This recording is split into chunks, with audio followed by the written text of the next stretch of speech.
You're listening to Behind the Bulldogs on News Radio WBRN. Off the left side to the end zone. Touchdown Bulldogs. If I'm even having like a bad day on the course or something, I just look down at it and just feel like thankful that I'm able to be out there. Making sure that we're like where our feet are and we're not thinking about outside distractions. Welcome in, everybody, to another edition of Behind the Bulldogs. Brandon Worth, Tatum Outlaw, Brody Kaiser is back for the grand finale of them all. Today, we are talking football, the defending national champions, and it's going to be a great episode. Get into the schedule this year, some key names to be on the lookout that are back as well. And let's talk about the team a little bit here. This is our final sport, guys, of the summer recap series. It's already flew by. I know we were already teasing softball back in the first week of the summer, and now it's here and gone. Yeah, I mean, it's great timing too. Football just started camp this week. Yes. So, I don't know. We timed it out pretty good, I think. I think we did. It is crazy to think that we were talking about how, the fall's going to be here really soon. Well, that was about 2 months ago, and here we are. So Time flies, but yeah, it's football time now. In a couple of weeks, it'll be volleyball and soccer and cross country time, and then boom, we're underway. Yippee! It's going to be really fun indeed. Before we get started, big thanks to Dazos Digital. Target your target audience with the experts at DazosDigital.com. And also, hey, Tatum, happy belated birthday this week, folks. It is her birthday week, and it sounded like it was a very good birthday week. Yeah, I'm old. I'm 22 now. I don't think that qualifies as Oh, boy. We're just going to forget that and move on. Anyway, Grandma. defending national champion football team. What a year last year. I know we were just, reminiscing of some of the games from last year. There was only one game that really stuck out last year when you look back at it, and it was the one that we were approaching ever so quickly to start the season in week 0. Taking the trip to Kansas, the only blemish on this team's result table from this last year. But, I mean, it was a dominant season. You look back, the domination against the Blazers and McKinney and Valdosta, then beating Slippery Rock, Harding, and Central Oklahoma en route to that NCAA National Championship appearance and trophy winning game earlier on. So I think it goes to show this team is ready to rebound. We're obviously going to talk about some of the names we've lost, some of the names that are coming back. There's a lot that's going to be, there's a lot of holes that need to be filled with this roster and with this depth chart, but there's no question about it. This team has shown they can do it time and time again. Last year, we were talking about something very similar, and boy, they not only took it to some of these opponents in the playoffs, dominated them on all facets of the game. Yeah, we were talking before last season just about how there was a lot of turnover. That's pretty natural in the collegiate game, especially with the world of the transfer portal. But, they figured it out after the week 0 loss against Pitt State. It took a couple of weeks, and then all of a sudden everything looked really comfortable, like this team was going to cruise through the regular season. They did that. The big tester is typically Grand Valley, and we won 34-7 at Grand Valley's place. So that was a huge confidence booster for the team. Then you have the weird thing down in Wayne State where it was like that was actually a couple weeks before, but they started the game and then they had to resume it the next day because of bad weather. That's expected to be a one-day trip. You're not expecting to stay overnight. So that was some resiliency shown by the team. And then, like you said, Brandon, getting into the playoffs, that central, you look at the scores, right? And you say, wow, who did we play? Well, we played some really, really good football teams. That Central Oklahoma team had potential to win the national championship. That's what a lot of people thought. And we beat them 78-17. Then you go on 41-7 against Harding, 48-38 against Slippery Rock, which was actually the closest of any of our 4 playoff games, including the national championship. So found their groove at the right time and cruised to the 3rd national championship in 4 years, which is just remarkable. Yeah, I was going to say this team is very resilient. And I think, unfortunately, we did lose week 0, but I think that totally set the tone for the rest of the season. I just remember watching it, hearing about it, and they totally flipped the switch after that game. And they had to win the rest of the games from that point forward, and they did that. Also, looking at the Wayne State game, like Brody said, I mean, to have to stop your game and start it again tomorrow, that usually doesn't happen. So, I mean, it could have just turned around another way, but they stayed on top. And then the Slippery Rock game, that one was crazy to watch. I was there for that. And I was a little nervous while watching, but I mean, they are just the kings of resiliency. So I would like to see that this season. And I mean, hopefully we don't have any upsets, but still, I mean, being able to come back in games where you're down, I think that gave them all of the momentum throughout their season. So it was just really fun to watch. This really feels like one of the years, reminiscing back, 3 out of the last 4, you look, and obviously we've played Valdosta in one of those years. The other year we played Mines. This really feels like the first year where we won the national championship. And I know I feel this way. I know not a lot of other people feel this way. This feels like one of the weird seasons where you almost remember the games leading up to the national championship more than the national championship game itself, which, it's the big stage, right? The lights are shining down, the Texas sunlight down. It's really a special experience that's unforgettable. But it was just, going into that game after seeing what we did to Central Oklahoma, what we did to Harding, Slippery Rock seemed like it was on paper, looking on film was going to be the easiest of the 3. Turns out actually the hardest of those 3 games. But once we won that game, it was like, okay, we got this. It really felt like it was there, the resiliency, the grit. And even though we had injuries, we had guys out throughout the year that were like, oh, Carson. no, losing Carson, losing Tyrese, losing some of these big stud guys that have been for us and these huge contributors to get us to this game over the last 4 years. Then we didn't have them, but it didn't matter. And I think that was just a testament to the guys that stepped up, the depth on last year's team, and the execution week after week. Certainly was a testament to the resiliency, but then also the depth. Because like you said, football is the most brutal sport there is in a lot of senses. So you're going to have injuries. You just hope that they don't happen to, guys that are irreplaceable on your team.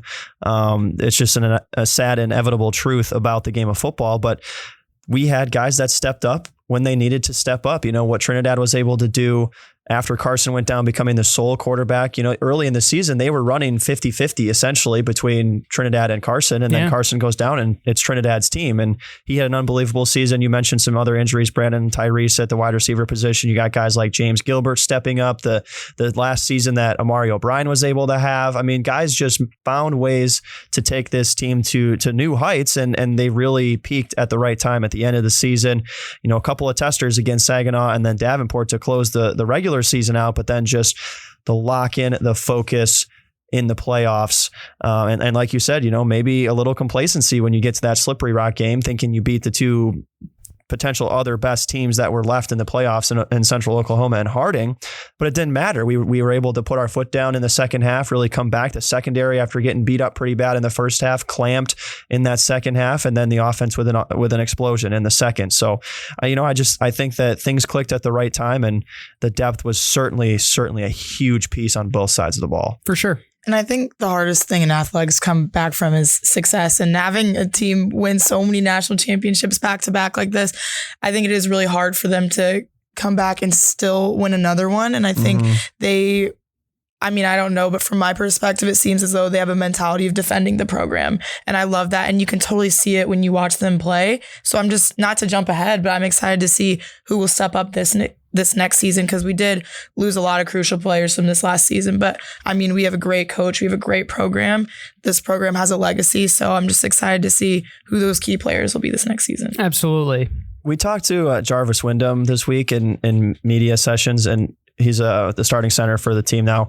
He pretty much just said the hunger is still there as much as it ever has been, which is just so hard to maintain after you've achieved national championships. But that's the level, the caliber of success that this team is expected to have. And so the players understand that, and they want more of it. It's not like, oh, we won the national championship last year, so this year we can just, whatever, because we already won. That hunger level is still there. And Jarv was talking about it. And it's just like, that's an incredibly impressive mindset for anyone to have, let alone a collegiate athlete, that's already won a couple of national championships. And that's why this team is pre-ranked number 1, despite losing. Expected to do it again, yeah. Expecting to do it again, even with all the names that we'll mention that have been moving on. And some of the leaders from last year, Trinidad finishing out as our top passer, 195 yards a game on average, 26 touchdowns throwing the football. He was as electric as any man in Division II college football. You could even argue even up in the Division I level as one of the most exciting players to watch in college football for what he was able to do. Also added about 68 yards per game on the ground. How about Cannon Katzer? What an addition this guy was. 75 yards a game on the ground. While Trinidad had 25 touchdowns as opposed to Cannon only having 11. you could tell out of the passing game as a receiver and just out of the backfield, he was the burst of speed that this team has really been seeking after for so many years in the tailback spot and then Coach Nice's offense. And it was really impressive to see him really ball out. And he was one of the guys that was relied on as a receiver. Brody, you mentioned Amari O'Brien, the leading receiver in yards per game. That was a name that has been, he's been in the program. We love OB. He's been such a hard worker. He would have probably not been the number one pick as far as who's going to lead receiving yards out of these group of receivers, right? You're looking at guys like James Gilbert, Cam Underwood, Brady Rose, of course. Who could forget that name? Cam Underwood did lead with 7 touchdowns opposed to OB's 6. But, he was still really, really impressive out of the receiving game. And you got to give credit to that offensive line, too, for being able to let those plays develop because that was a special group. And there's a reason some of them have now taken their talents to the Big Ten. Certainly, the offensive line was a massive piece, not only in the run game, but the pass game as well. And yeah, shout out to OB, a guy that just worked his way up slowly but surely. I think he was a 6th-year player last season, if I'm remembering correctly. And that was his big year. A couple seasons ago, he balled out in the spring game because he wasn't even really seeing snaps during the regular season. And then to have a touchdown in the national championship game. Cam Underwood, who's coming back this season, had a couple of touchdowns in the national championship game. 2 very different play styles, but you need that to have an elite wide receiver core. And with the difference in play from the slot guy and OB and then Underwood on the outside. So just versatility on offense, the domination of that offensive line, the nasty boys, as they like to call themselves, that's continuing. And from what I hear in camp so far this year. Oh, we know all about Nastyville. We've learned a thing or two about Nastyville on this podcast. I'm so worried it wouldn't be carried on to this year. Thank goodness. But yeah, no, the offense top to bottom was efficient, explosive, and they were able to win games in a variety of ways. Yeah, I could agree with that. I think anyone that went into the game, if it was someone that played every game, they were always ready. But if it was sometimes we were beating these teams by a lot, and a lot of the players who don't usually get to play had a lot of opportunity and they took it. And I think that it goes back to showing the depth that we have on the team, the versatility. Everyone is just ready and hot off the bench, and that's such an asset for us because not a lot of teams have that. 100%. Looking defensively as well, Sefa Sepaia, what an absolute talent that we've been able to have. He is an animal indeed. 6.2 tackles per game last year. Connor Neer having him come back, the former Sooner, at 5 tackles a game. Michael Edwards with 4 as well to add to it. Tyrone Fowler, 4 sacks, I believe, as the leading pass rusher. Victor Nelson also was a huge contributor defensively. Talk about the DBs especially. So many guys getting interceptions, whether it was J-Pay, whether it was some of these guys, Jacarvis, before we ended up losing him to injury. Those guys were huge out on the outside as well. Jalen Jones really took a step forward. So, those defensive guys as well. As much as the offense was exciting to watch, you look at a lot of these teams that we played in the playoffs that were elite offensive teams from last year. You're looking at Central Oklahoma, team that was almost one of the top in Division II in scoring points, held them to under 20 points. Looking at Harding, only to 1 score. Looking at Grand Valley, only to 1 score. That defense didn't get enough credit for what they did last year. Oh, the defense was sensational. You even saw that in the Pitt State game. Yeah, it ended up being a loss, but Pitt State struggled offensively. That was not easy sledding for them. They were just able to control a lot of the game because the offense struggled for us, but the defense was sensational all season long, really. They never had a blemish top to bottom in the secondary. Up front, they were very solid. The linebacking core, like you said, Brandon, 2 big losses in Sefa and Connor, but both guys had unbelievable seasons. And then you talk about the 2 guys that started on the edge in the national championship game, Tyrone Fowler and Tim Allen, both guys are back. And Tim was a guy that was barely a rotational player at the beginning of the season, played a lot on special teams, and then just worked his butt off all the way up to a starting spot in the national championship game. He had an unbelievable season, expecting big things from him. And yeah, there's a lot of losses, but the secondary, the back end returns a ton of guys. You got Alson Ware back, J-Pay is back, Jalen Jones. We talked to him this week as well. He was talking about that, just how there's a lot of continuity on that back end, and that's not something that they've necessarily had over the past few seasons. For sure. Yeah, I agree with that completely. And I think the people that have left or graduated or whatever, they've definitely shown how things need to be done and they've left a legacy. And I think they're passing the torch now. And also what you said back to, I don't remember how you explained it exactly, but we didn't really have a weak spot on our team. And I think there's always like a little bit of an imbalance between the offense and defense, but our team excelled in both offense and defense. And I think that made it really hard for teams to compete against us. So hopefully we can repeat that this year. And don't forget the man, the myth, the legend, who will never get enough credit in Mitch Middleton, who also was a huge impact because you got to make extra points. You got to be good on kickoff and you got to be good, especially when the game's on the line. And he was that countless times. Hey, look at Saginaw Valley. Won by 3 points. Thanks, Mitch. Anyway, looking at some of the roster changes from this last year, there's a lot of guys that have moved on in their journey of life to new ventures, especially some of these guys moving up using the transfer portal to Division I. Trinidad, one of those going up to Ole Miss. You got Tyrese Hunt-Thompson as well, Lawrence Hattar, just to name a few, Bryce George, Jakaris Alexander. We mentioned his name earlier on, Cannon Katzer. A lot of these guys moving up to Division I programs. It's a huge loss, but the depth of this team, clearly to the media, clearly to the coaches, clearly to Division II football experts, it doesn't matter because this team's still pre-ranked number 1. There's still lots of confidence in this football team.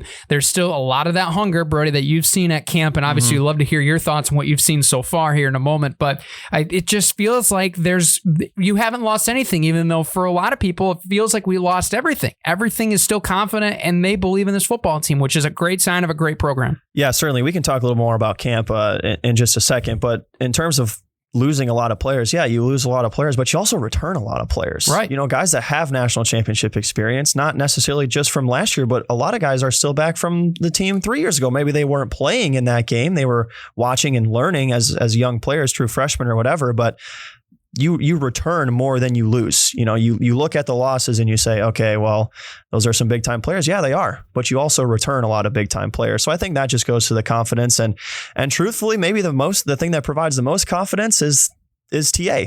Coach Anise is still here. And as long as he is here, this team is going to be a championship contender. He's just a winner. That's his pedigree. That's what he does. And that's how he coaches his team. So I think, you return a lot of guys. Yes, you lose some guys, but those returners can far outweigh what we've been able to, or what we've lost. And then as long as you've got TA at the head, man, this is going to be a team that competes. Love it. I agree. And I think also, especially for this team, I think they thrive off of feeling a little bit of doubt on them. I think they really get fueled by people doubting them, or not that anyone does, but of course, and my team's in the same situation. Oh, you guys are losing so many people. Like, okay, yeah, we'll just have to show them. And I think that's the type of mindset that our team will hopefully have as well. So yeah, I think they'll be just fine. I think they'll be just fine indeed. Really quick before we get into the schedule and breakout candidates, Brody, what have been some observations that you've seen? Maybe some guys that have popped out, some things that you've noticed at camp so far this week? Yeah, I think the number one thing is just the focus. I think people would expect a team that's coming off a national championship to maybe be a little lax, a little loose, and that's really not the case. I mean, you have slip-ups here and there, but who doesn't in camp, right? Like players are learning, you're getting back in the swing of things. That's just the way it goes. But the focus and the intensity has been really high. Coach Anise has said multiple times now that he loves the energy. And so it's not always easy to sustain beyond the first couple of days, but we'll see how that goes. But the energy has been incredibly high so far. And then as for guys who have stood out, I mean, it's really hard not to talk about what Wyatt Bauer has done early in camp as sort of the second quarterback behind, Carson's done a lot with the first team, but Wyatt's played a lot with the second team and he's looking good. I think he's definitely got a shot to be an impactful player for this team. If not this season, then certainly in the very near future. But if I was a betting man, I would say it's sooner than later for him. He's just got all the arm talent in the world. Very, very smart player. And physically he's built like a college player. So other than that, there's definitely guys that have stood out. A lot of the returning guys, like we mentioned, Tyrone and Tim Allen have had really good camps. The back end defensively is really solid. I mean, they come up with a lot of interceptions. So it's good to see that there's that energy and that passion for winning and attention to detail. And then some of the young guys stepping up too is always fun. Absolutely. And if there's anything we know about TA, why just use one quarterback when you can use more than one? It's really fun to make the other coordinators have to scout and scheme for more than one man under center. But schedule looking, it's right around the corner. As we mentioned, week 0, August 28th, Thursday night at 6:00 at home against who else but the Gorillas in Pittsburgh State at Top Taggart Field. Should be a really fun game. Then you got Lake Erie on the road. That's a 2:00 game on a Saturday down there. Then Tiffin and Rio Grande. Rio Grande will be on the 20th. That's the big one, homecoming week. So everybody will be coming back to town. All the alums will gather up and enjoy their good old days on the college campus. That's at 3:00 on that Saturday. Then you have a week off. Then you're going to Roosevelt. They're near Chicago. And then back to at home against Wayne State. on the road to Houghton to face the Huskies of Michigan Tech. October 25th, I know everyone's got this one certainly circled on their calendar. If not, they are, as we are saying this out loud. 1 o'clock, that's Anchor Bone at home, the 25th of October against Grand Valley.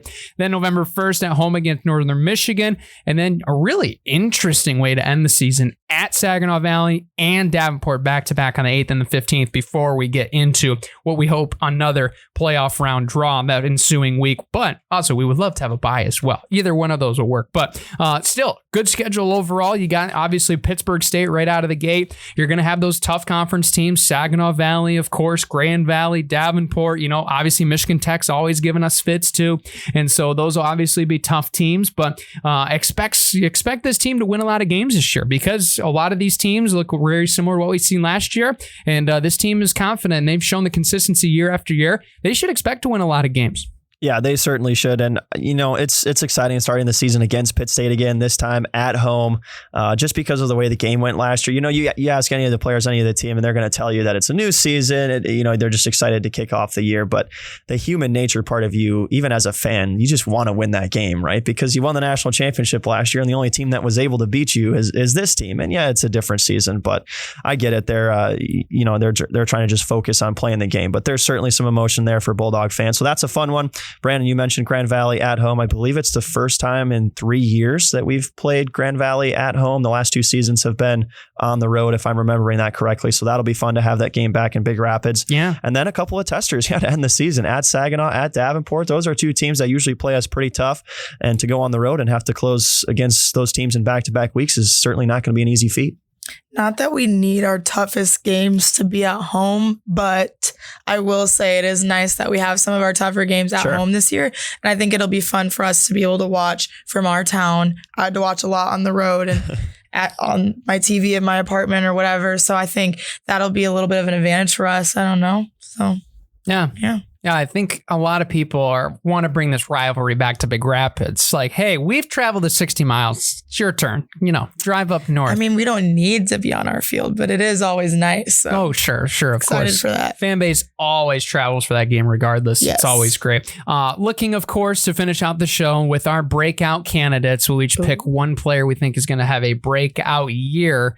I have mine in mind. I can go first, but if somebody wants to go first, they can. It will go last because I'm not really sure. You want time to think I'm not really sure, yeah. Okay. We didn't talk prior, so I don't know. Sure, yeah, of course. I will go with a guy that I not only have been able to spend some time with, I really believe he can be an impactful player within this offense. Wasn't utilized a lot last year, just based on, what's in, what's out.